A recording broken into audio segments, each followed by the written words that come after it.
School funding in Wisconsin saw massive changes this year. As districts look ahead to next year, some say it'll be very challenging.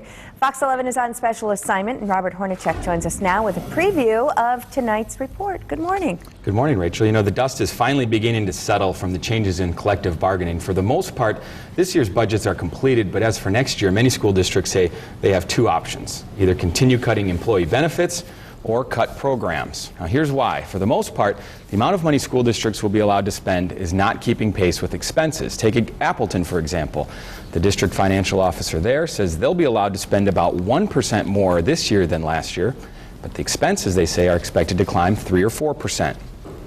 What are the options? The options are pay employees less, charge them more for their benefits, have fewer employees, or start cutting program. And you know, we've very strongly stayed away from cutting program, and we've tried to keep enough employees in place to do a really good job educating our kids.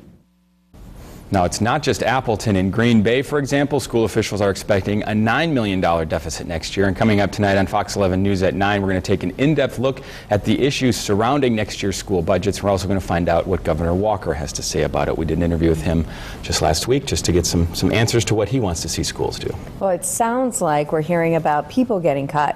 Well, the school districts say they really don't have too many options at this point. 80 to 90% of a school district budget is made up of employees and the benefits. So on the one hand, there's some people who say, well, you know, you have the tools to make some more cuts to the benefits, make them contribute more to health insurance, but the school districts are saying there's only so far we can go with that before it starts affecting the quality of the people we're able to bring in.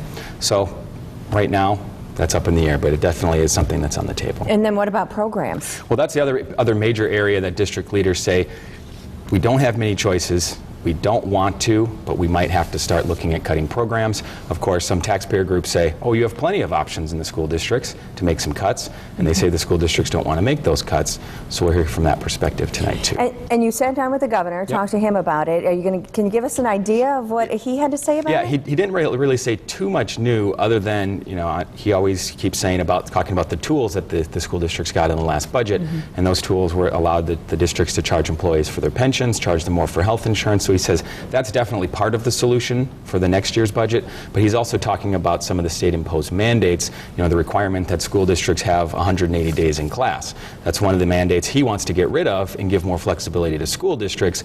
Of course, on the flip side of that, the union leaders say flexibility, that's really a code word for more cuts to employees. So we're going to hear all sides, all parts of this issue tonight on Fox 11 News at 9. Okay, on special assignment again tonight at 9. Yep. Thanks, Robert. Thanks. Thanks for stopping by.